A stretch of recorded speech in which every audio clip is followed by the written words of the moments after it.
우리 좌우에 계신 분들과 한번 인사하시죠. 반갑습니다. 반갑습니다. 마태복음 12장 우리 1절, 2절, 2절 읽고요. 오늘 마태복음 12장 21절까지의 말씀을 같이 나누어 보도록 하겠습니다. 나눔지도 좀 참고하시고요.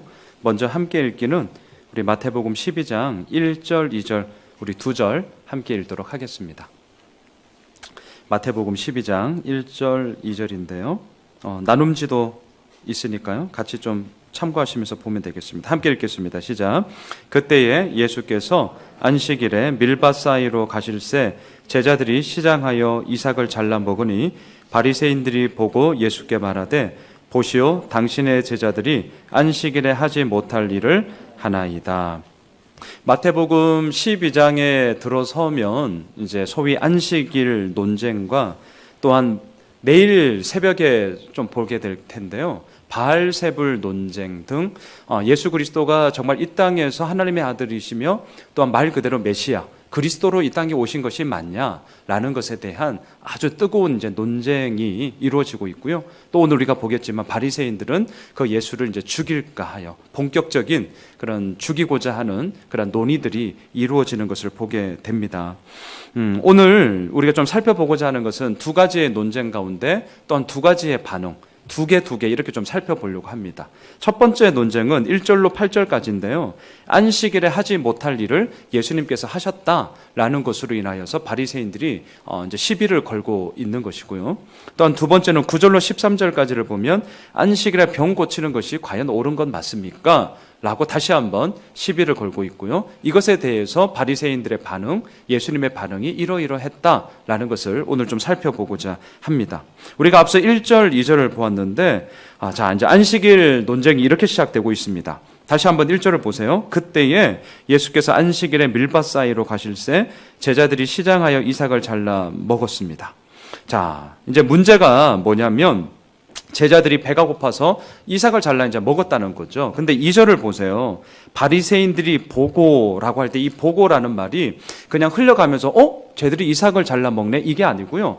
그동안 어떻게 하는지를 호시탐탐 주시하면서 거리가 없나, 뭔가 시비거리가 없나라고 주목하여 보았다라는 동사입니다.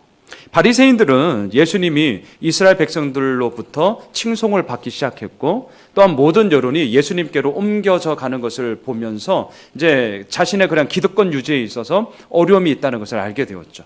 그리고 이스라엘 백성들이 반응이 무엇입니까? 이것은 서기관들과 랍비를 통해서 들어보지도 못한 말씀이다. 와, 이거 정말 새로운 말씀이다. 어떻게 이런 말씀이 이루어질 수 있냐라는 그런 반응들이 온 전역에서 일어나지 않았습니까? 그러니까 기득권을 가지고 있던 바리새인들의 입장에서는 너무나 자신의 위치에 있어서 위험천만한 일이 된 거죠.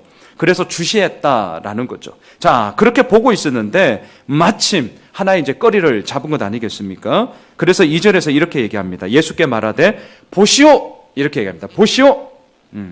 당신의 제자들이 안식일에 하지 못할 일을 하나이다. 자, 이 말을 하고 있는 바리새인들의 태도, 바리새인들의 마음, 바리새인들의 그 정신, 이것을 한번 딱 보세요. 보시오라고 하는 이 말 자체부터가 그저 막 먹는 말이거든요. 그러니까 이제 뭔가 딱 잡았다는 거죠. 그리고 어떻게 안식일에 하지 못할 일을 하고 있습니까? 당신 이제 틀린 일을 했으니까 이것에 대해서 책임져야 됩니다. 라는 식의 태도가 딱 갖추어지게 된 거죠. 제가 나눔지에도 썼어요. 자, 지금 왜 바리새인들이 안식일에 하지 못할 일을 했다라고 당당하게 예수님께 보십시오! 라고 얘기하면서 그 시비를 걸고 있는가? 히브리 구전 율법서인 미시나에 의하면요, 안식일에 해서는 안 될 일을 39가지나 바리새인들이 정했습니다. 제가 그 나눔지에 좀 자세하게 다 적었으니까요. 이건 보시면 좋겠는데, 근데 실은 신명기 23장 25절, 그러니까 이 율법, 그러니까 모세의 율법에서는 이렇게까지 자세하게 얘기하지 않았어요. 제가 신명기 23장 25절을 한번 읽어드릴게요. 한번 들어보십시오. 내 이웃의 곡식밭에 들어갈 때에는 내가 손으로 그 이삭을 따도 되느니라. 그러나 내 이웃의 곡식밭에 낫을 대지는 말지니라. 이게 율법이에요. 그러니까 낫을 대지는 말지는 이건 뭐죠? 의도적으로 정말 낫질을 해가지고 남의 밭에 있는 것을 추수하면 그건 도둑놈이죠. 하지만 남의 밭에 들어갔는데 오늘 제자들처럼 시장하다면 이삭을 손으로 딴들 얼마나 따겠습니까? 그거는 괜찮다고 허용을 했어요.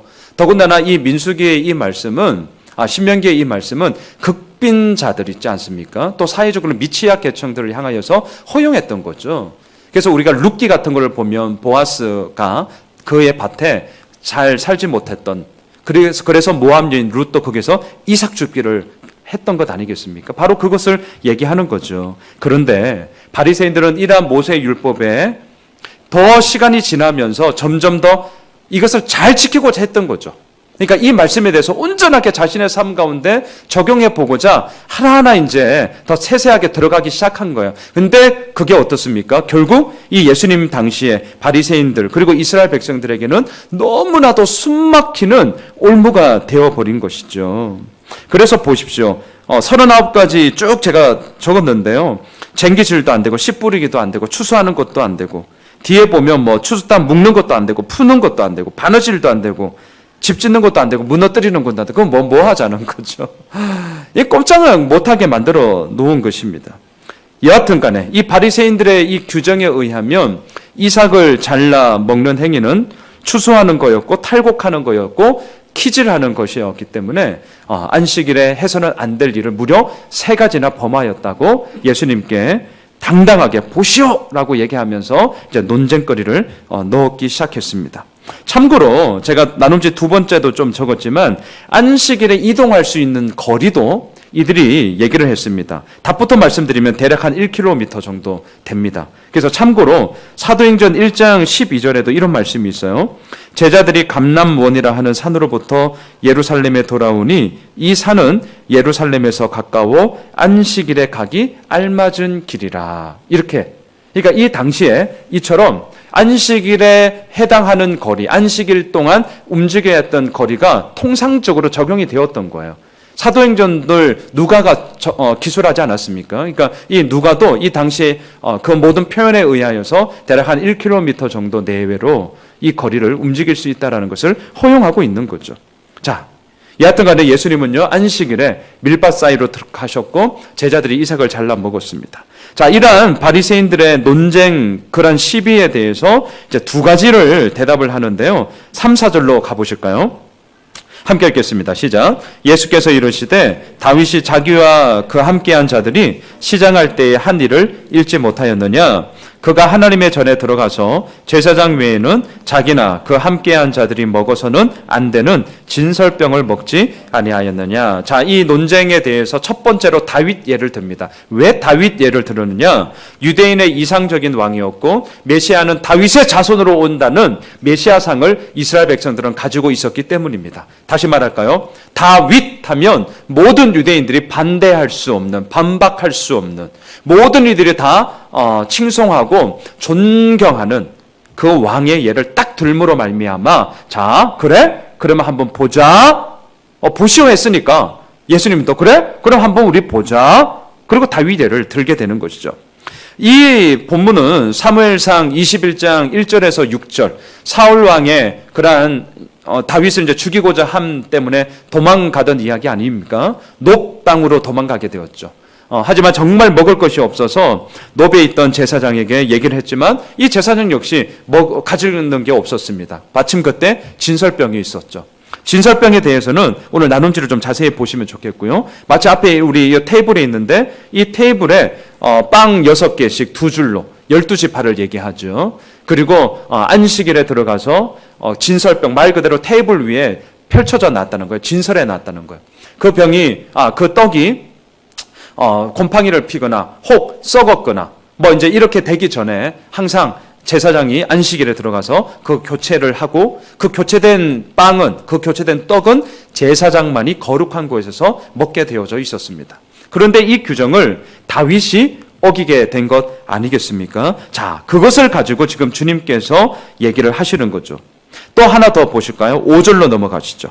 주님께서 이렇게 말씀하십니다. 함께 읽겠습니다. 시작. 또 안식일에 제사장들이 성전 안에서 안식을 범하여도 죄가 없음을 너희가 율법에서 읽지 못하였느냐. 자, 이 말은 무슨 말이냐? 민수기 28장 9절과 10절입니다. 제가 그 오타를 냈는데요. 9절과 10절에 이런 말씀이 있습니다. 제가 읽겠습니다. 안식일에는 1년 되고 흠없는 순양 2마리와 고운 가루 10분의 2에 기름 섞은 소제와 그 전제를 드릴 것이니 이는 상번제와 그 전제 외에 매 안식일에 번제니라. 한마디로 말하면 안식일에 제사장들이 일하고 있지 않냐?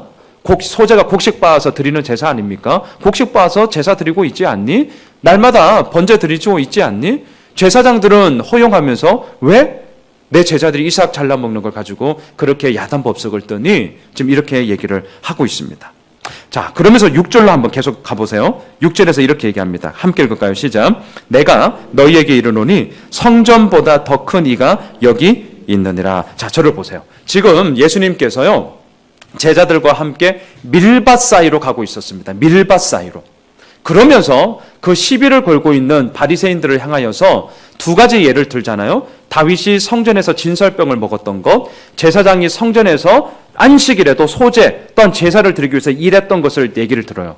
자, 배경이 어디입니까? 성전이에요. 성전. 그래서 제가 화요일 새벽에도 이렇게 말씀을 드렸었는데 밀밭과 성전의 대결이다. 제가 좀 이렇게 이 본문을 좀 장소의 의미로 붙이고 싶어요. 밀밭과 성전의 대결. 밀밭이 어디입니까? 더 확장해 볼까요? 이 땅을 살아가고 있는 이 세상이라 얘기할 수 있겠죠. 제사장이 아니라 많은 사람들이 그저 살아가고 있는 세상이 밀밭 아니겠습니까? 추수하고 땀 흘리고 그 가운데 먹고 자고 놀고 또 그것으로 이 땅을 살아가는 그 모든 이야기가 펼쳐지는 곳이 밀밭이겠죠. 그런데 성전 안에서 이루어지는 이 이야기는 바리새인들의 의식 속에 뭐든지 오케이인 거예요. 뭐든지 오케이. 다윗 왕의 이 얘기도 엄격히 말하면 어긋난 것 아니겠습니까? 하지만 바리새인들은 이 얘기를 들지 않았습니다. 제사장들이 성전에서 일하는 것 또한 예외로 치부해버렸죠. 그러니까 이런 거죠. 성전에서 이루어지는 모든 것들은 예외고 밀밭, 다시 말하면 세상 가운데서 이루어지는 것에 대해서는 너무나도 정확하게 그 칼날을 들이댐으로 말미암아 사람들을 옥죄게 하고자 하는 이 바리새인들의 성전 안에만 굳어져 있는 생각, 그릇된 가치관, 잘못된 것.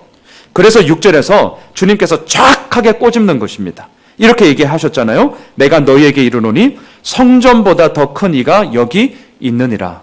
저는 이렇게 바꾸고 싶어요. 성전 안에만 갇혀있는, 성전 안에서 이루어지는 모든 것들은 다 오케이고 밀밭 안에서 이루어지는 모든 이야기는 다 잘못된 거라면 너희들의 모든 생각이 잘못된 것 아니니? 어떻게 성전 안에만 그렇게 갇혀있니? 성전보다 더 큰 이가 여기에 있다라고 얘기를 하시는 거죠. 지금 예수님께서는 비교급을 쓰고 있어요. 성전보다 더 큰 이. 하지만 보십시오. 예수님은 이 땅 가운데 비교급으로 오신 게 아니라 최상급으로 오셨죠. 비거가 아니라 비기스트 아니겠어요? 베러가 아니라 베스트가 아니겠어요? 모든 것이 다 온전한 분으로 이 땅에 오신 분이 예수님입니다. 그럼에도 불구하고 의도적으로 비교급을 쓰고 있죠. 왜요? 성전 안에만 갇혀서 자신들의 기득권 유지에만 급급하고 있는 바리새인들의 잘못된 생각을 조금이라도 깨트리기 위해서 최상급으로 오신 주님께서 당신을 스스로 낮추셔서 비교급으로 그 영혼들의 그 그릇된 생각들을 계속해서 깨고자 하는 예수님의 그 마음을 우리가 읽어볼 수 있는 것입니다. 예수님은요, 성전보다 훨씬 더 크니, 아니 성전과 비교할 수 없는 가장 큰 이로 이 땅에 오신 분임을 우리는 고백하게 되는 것이죠. 그래서요, 7절과 8절을 한번 보시죠. 이 논쟁을 통하여서 예수님께서 다시 한번 정확하게 이렇게 말씀하십니다. 7절, 8절 함께 읽겠습니다. 시작. 나는 자비를 원하고 제사를 원하지 아니하노라 하신 뜻을 너희가 알았더라면 무죄한 자를 정죄하지 아니하였으리라. 인자는 안식일의 주인이니라 하시니라. 자, 호세아 6장 6절의 말씀을 인용하고 있습니다. 제사를 드리는 것이 잘못되었다라는 게 아닙니다. 바리새인들은 무엇이 잘못되었냐면 자비 없이 제사를 드린 것이 잘못된 것이죠. 제사의 목적은 하나님의 자비를 우리가 찬양하고 하나님의 그 자비로움으로 말미암아 오늘도 내가 살아가고 있고 또한 그 자비로움이 나 안에만 갇혀져 있는 것이 아니라 성전 안에만 갇혀져 있는 것이 아니라 밀밭 사이로 이 세상의 많은 사람들, 아니 모든 사람들에게 그 자비로움을 흘려보내기 위하여서 그 정신을 기리며 또한 그 마음을 품고자 제사를 드리는 것 아니겠습니까? 하지만 바리새인들은 이 정신을 잊어버린 것이죠. 제사는 드렸습니다. 참 잘한 것입니다. 하지만 자비 없이 제사를 드렸습니다. 그래서 너무 못한 것이었습니다. 오늘 주님께서는 자비를 원하고 제사를 원하지 않는다. 다시 말하면 그 제사를 드리는 정신도 함께 아울러서 가라. 정신만 있고 형식 없으면 안 되잖아요. 형식만 있고 정신이 없으면 이것도 안 되죠. 정신도 있고 또한 그것을 담을 수 있는 형식도 함께 아우를 때에 이 땅 가운데 온전하게 펼쳐져 나아가는 것을 보게 되는 것이죠. 자, 그리할 때에 인자가 안식일의 주인이다라는 사실을 이 제사를 통하여서 더 바리새인들은 새기게 되는 것 아니겠습니까? 하지만 이 자비의 정신이 사라질 때 뭐만 남습니까? 정죄가 남는 거예요. 그래서 7절 뒷부분에 그러잖아요. 너희가 알았더라면 무죄한 자를 정죄하지 아니하였으리라. 제사의 정신이 자비요, 그 자비를 기림으로 말미암아 이 땅 가운데 살아가는 모든 이들을 정죄할 것이 아니라 오히려 그들을 관용하며 또한 물론 잘못된 것에 대해서는 얘기를 해야죠. 하지만 그것이 너 죽어라 이것이 아니라 오히려 그것을 통하여서 다시금 온전해지라 라는 자비의 그 마음이 이루어질 때만 하나님의 놀라운 은혜가 펼쳐져 나아가는 것을 보게 됩니다. 그래서 이렇게 첫 번째 포인트를 좀 정리하면 좋겠습니다. 자비의 정신과 또한 그 정신을 담는 이 제사로 말미암아 진정한 안식일의 의미가 어디에 있느냐라는 것을 우리가 새겨야 할 것이죠. 안식일의 주인이신 예수님께서 괜찮다 하면 괜찮은 것 아니겠어요? 하지만 그 주인의 말도 듣지 않고 이제는 오히려 바리새인들이 정해놓은 규정이 더 옳다라고 얘기함으로 말미암아 예수님께 대들고 있는 보시오라고 대들고 있는 이 바리새인들의 항변이 얼마나 그릇된 것이냐라는 것을 우리는 보게 되는 것이죠. 나눈 뒷장을 넘어가 보세요. 그래서 예수님께서는 이미 마가복음 2장 27절에서 이렇게 얘기하셨습니다. 마태복음에는 없는 건데요. 우리 같이 한번 읽어볼까요? 시작. 또 이르시되 안식일이 사람을 위하여 있는 것이요 사람이 안식일을 위하여 있는 것이 아니니. 네, 안식일은 사람을 위하여 있는 것이지 우리가 안식일을 위해서 있는 것이 아닌 것이죠. 다시 말하면 주님께서 안식일의 주인으로 오셨고 또한 그 안식일을 통하여서 예수 그리스도의 그 예수됨 또한 그 예수 그리스도의 됨이 나의 삶 가운데 나의 나됨으로 연결되어질 때에 이 안식일의 본래의 의미가 얼마나 풍성하고 부유한 것인지 그리고 결국 오늘 본문 마지막에도 보게 되겠지만 성하고 회복하였더라. 우리의 모든 삶을 회복해 하시는 그러한 근거가 바로 안식일에 있다는 것을 우리가 보게 됩니다. 두 번째 논쟁으로 한번 가볼까요? 자, 9절과 10절로 우리 가봅시다. 함께 읽겠습니다. 시작. 거기에서 떠나 그들의 해당에 들어가시니 한쪽 손 마른 사람이 있는지라 사람들이 예수를 고발하려 하여 물어 이르되 안식일에 병 고치는 것이 옳으니까. 자, 그들의 해당에 들어가셨습니다. 여기서 그들은 바리새인의 해당이고요. 이 회당의 중심지 또 이 회당을 좌지우지하는 자들은 바리새인이었습니다. 예수님은 이러한 논쟁 가운데 피하지 않았습니다. 오히려 더 들어갔습니다. 그리고 그 회당에 바리새인들이 중심으로 있고 있는 바로 그 회당에 들어가셔서 하나님의 안식일의 의미가 무엇인지를 두 번째 논쟁 가운데 확실하게 보여줍니다. 한쪽 손 마른 사람이 있었습니다. 손이 마르다. 누가복음에 보면 이 손이 어느 손인 줄 아세요? 오른손 마른 자입니다. 누가복음은 특별히 참고로 기억하실 것은 누가는 의사였습니다. 그래서 예수님의 치유 사역이 더 정확하게 나옵니다. 이 손이 왼손인지 오른손인지, 이 병이 중풍인지 열병인지 나병인지, 특별히 치유 사역에 대해서 어디를 예수님이 고쳐셨나라고 궁금하시다면 누가복음을 보시면 됩니다. 누가복음에는 이 자가 오른손 마른 자였음을 정확하게 적고 있습니다. 세리 마태는 돈에 관심이 많았기 때문에 금, 은, 동 이렇게 돈에 대해서 자세하게 얘기하지 이게 오른손이든 왼손이든 별 상관이 없어요. 중요한 게 뭐예요? 예수님이 고쳤다잖아요. 하지만 의사는 누가는 달랐던 거죠. 자, 여하튼 간에 이 한쪽 손 마른 사람이 있었습니다. 학자들에 의하면 아마 이 바리새인들이 의도적으로 자신들이 누리고 있는 이 회당에 이 사람들을 아마 데리고 왔을 것이다 라는 얘기를 많이 하더라고요. 저도 좀 동의하는 바입니다. 왜냐하면 예수님께서 이미 안식일 논쟁을 통하여서 한마디로 이 바리새인의 코를 완전히 납작하게 하였고, 특별히 뭐라고 얘기합니까? 자비를 원하지 제사를 원하지 않는다라고 말씀하셨거든요.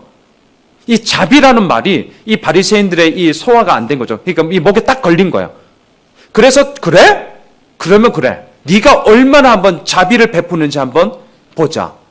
그리고 데리고 온 자가 한쪽 손 마른 자였다는 거죠. 한쪽 손 마른 자. 자, 이 손 마른 자를 데리고 와서 뭐라고 얘기합니까? 이르되 안식일에 병 고치는 것이 옳습니까? 라고 묻는 것이죠. 이들의 속내를 마태는 너무나도 정확하게 적고 있습니다. 예수를 고발하려 하기 위해서 이 일을 벌이고 있다라고 정확하게 적고 있죠.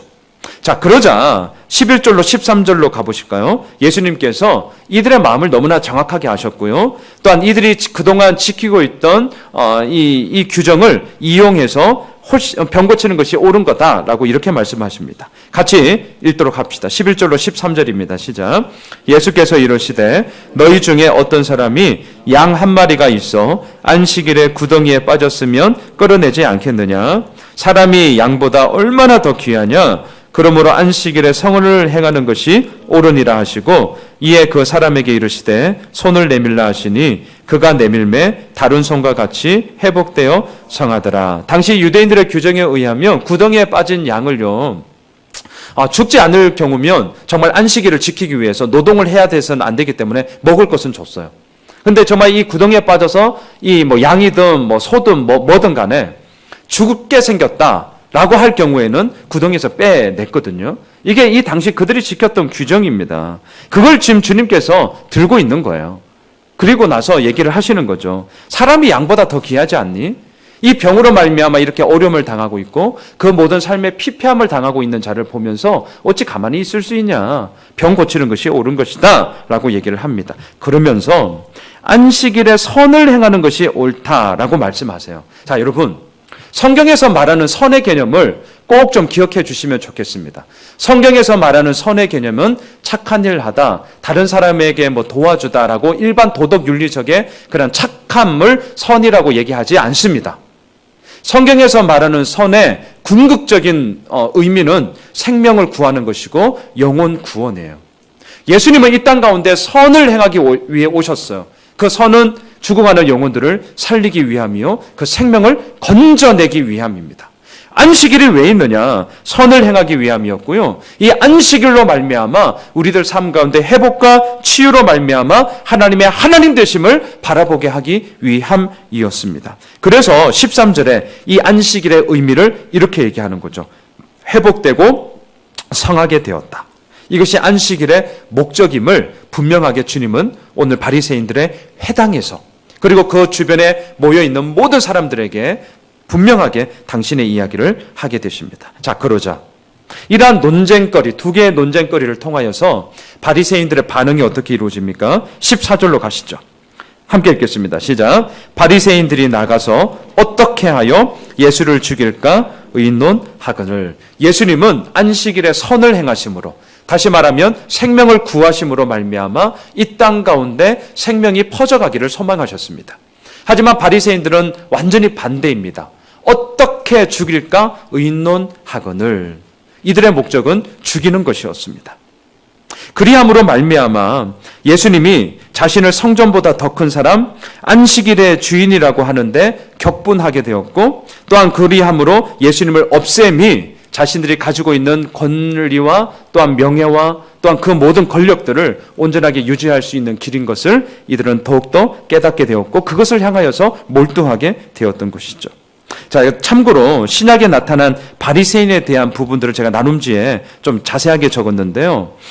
특별히 좀 제가 언급하고 싶은 것은 요세푸스에 의하면 예수님 당시에 바리새인들이 대략 한 6천 명 가량이었다고 해요. 참고로 당시 예루살렘 인구는 2만 5천에서 3만 명 정도 되었다고 합니다. 이렇게 되면 6천 명이면 꽤 많은 수죠. 주로 율법을 연구하는 서기관, 성전 제사에서 소외당하고 있던 제사장들, 또 율법대로 살기를 원하는 중산층 이상의 사람들이 구성되어져 있었고요.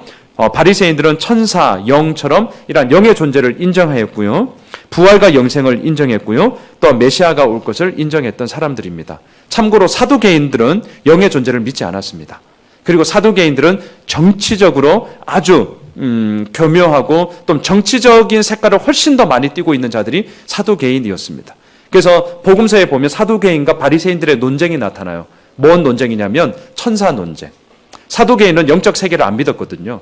육으로 끝난다는 거였어요. 하지만 바리새인들은 영적 세계를 믿었기 때문에 이 예루살렘 집단 안에서도 바리새인들과 사두개인들이 때로는 야합을 하여서 자신의 목적을 이루기도 했지만 때로는 이러한 논쟁에 대해서는 서로 충돌하는 것도 보게 됩니다. 여하튼 간에 이 바리새인들은 중산층 이상이었고 힘을 가지고 있었고 또한 이스라엘 백성들 가운데는 사두개인보다는 바리새인들을 훨씬 더 존경하는 분위기가 이루어져 나갔음을 우리가 좀 볼 필요가 있습니다. 그러한 자들이 예수님을 죽이려고 이제 본격적으로 의논하며 더욱더 교묘한 계책으로 이제 예수를 넘어뜨리려고 하게 되는 것이죠. 자, 반면 마지막으로 예수님의 반응을 우리가 좀 살펴보고자 하는데요. 15절 16절을 한번 보실까요? 함께 읽도록 합시다. 시작. 예수께서 아시고 거기를 떠나가시니 많은 사람이 따르는지라 예수께서 그들의 병을 다 고치시고 자기를 나타내지 말라 경고하셨으니. 자, 여러분, 예수님이 들어갈 때가 있고 예수님이 떠날 때가 있으셨어요. 자, 들어갈 때가 언제였습니까? 다시 한번 9절을 한번 가보세요. 9절. 거기에서 떠나 그들의 회당에 들어가시니. 바리새인들의 중심 본거지로 들어갈 때가 있었다니까요. 그런데 오늘 15절에 보면 거기를 떠나실 때도 있어요. 우리는 질문할 수 있겠죠. 언제 들어가고 언제 떠나는 거지? 이렇게 질문할 수 있겠죠. 이 질문에 대한 답이 무엇입니까? 예수님께서 이 땅에 오신 목적이 답이에요. 왜냐하면 바리새인들의 그릇된 사고, 성전 안에만 갇혀있던 그 의식을 깨기 위해서 그 의식의 중심으로 들어갈 때가 있었다는 거죠. 들어가서 뭘 했습니까? 안식일의 주인은 나고 안식일의 목적은 성하고 회복시키는 거다. 어찌하여 사람들을 옥죄이고 어찌하여 사람들을 죽이려고 너희들이 모든 사람들을 그렇게 좌지우지하려고 하느냐라는 것을 본거지에서 깨신 거죠. 하지만 당신의 사역이 이대로 멈출 수는 없었습니다. 당신을 죽이려고 하는 모의를 알고 이제는 그때는 떠나시는 거죠. 왜요? 두려워서가 아니라 무서워서가 아니라 아직 당신이 이루실 그 때가 이루어지지 않았기 때문인 것입니다. 그러면서도 많은 사람들이 예수님을 따랐고 예수님은 그들을 외면하지 않으시고요. 그들의 모든 병을 다 고치셨습니다. 그리고 나서 뭐라고 얘기합니까? 16절에 보세요. 자기를 나타내지 말라 경고하셨으니. 물론 여기서 자기는 예수님을 얘기하겠죠.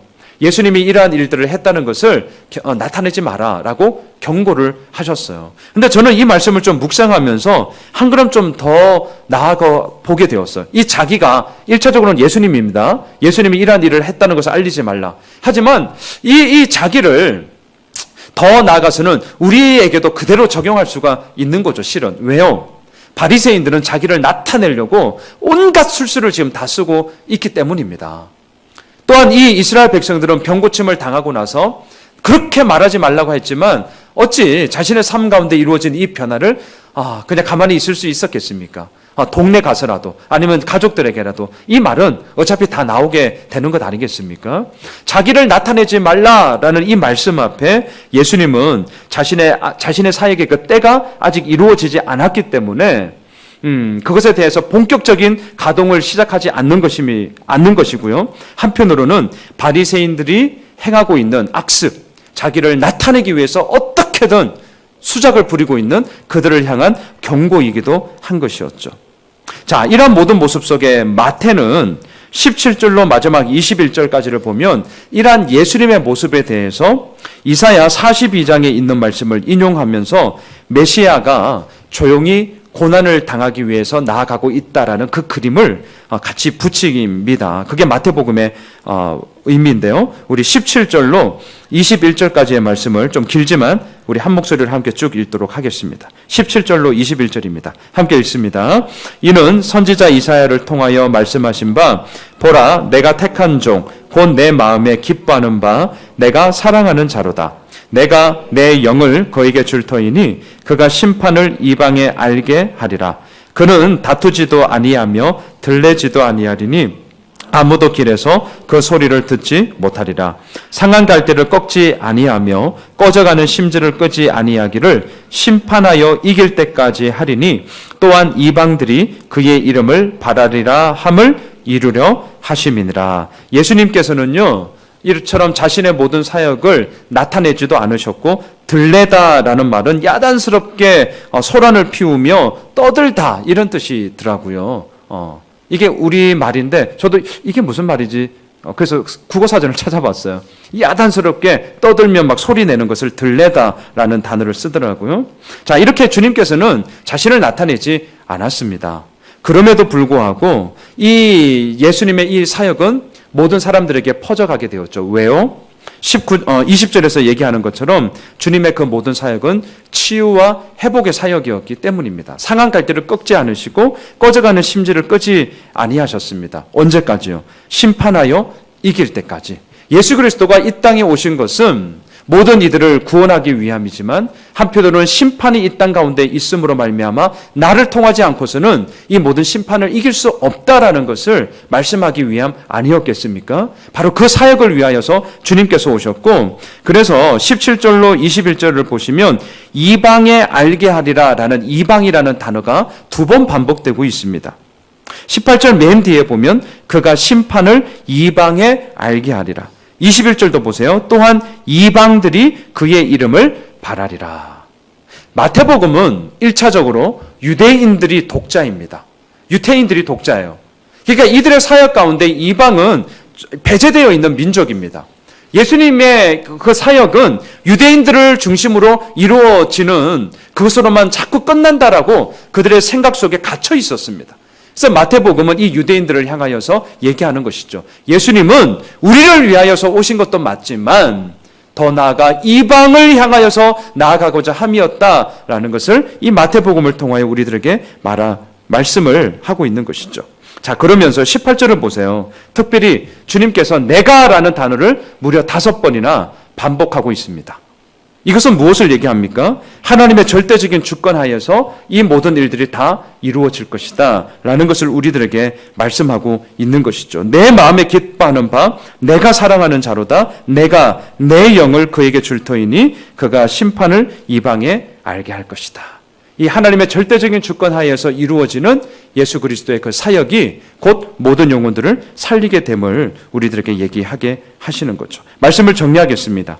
2가지의 논쟁 가운데 주님께서는 정신과 함께 형식이 아울러짐으로 말미암아 진짜가 무엇인지를 우리들에게 보여주고 있습니다. 아울러서 진짜가 무엇인지를 아는 자는 예수님을 죽일까 하여 의논하는 것이 아니라 오히려 그 예수 그리스도 앞에 나와 자신의 모든 병을 고침받고 또한 그 예수 그리스도의 말씀으로 말미암아 자신의 모든 무너진 삶이 성하여지고 회복되게 되어지는 놀라운 은혜가 이루어지게 되는 것이죠. 반대로 그 예수 그리스도를 인정하지 않는 자는 자신의 모든 삶이 헛되어지고 예수님은 온데간데 없고 오직 자기 자신을 나타내기 위하여서 그릇된 삶을 살아가게 됨을 오늘 말씀은 우리들에게 얘기합니다. 바라기는 예수 그리스도가 안식일의 주인으로 오셨고 그 안식일의 목적은 우리를 회복하고 성하게 함으로 말미암아 진정한 주인 되신 예수 그리스도의 자비가 우리들 삶 가운데 또 우리를 통하여 흘러 보내게 함이라는 것을 다시 한번 기억합시다. 그리고 이 안식일은 단지 한 날에 국한된 것이 아니라 우리 모두에게 허락하신 그 모든 날이 다 주의 날이고 그 모든 주의 날을 통하여서 우리는 참된 안식의 기쁨을 누리게 됨을 보게 될 것입니다. 바라기는 그 주님 앞에 오늘도 또 우리들의 모든 삶이 온전하게 고백되어지는 그런 귀한 은혜가 있길 주님의 이름으로 축복합니다.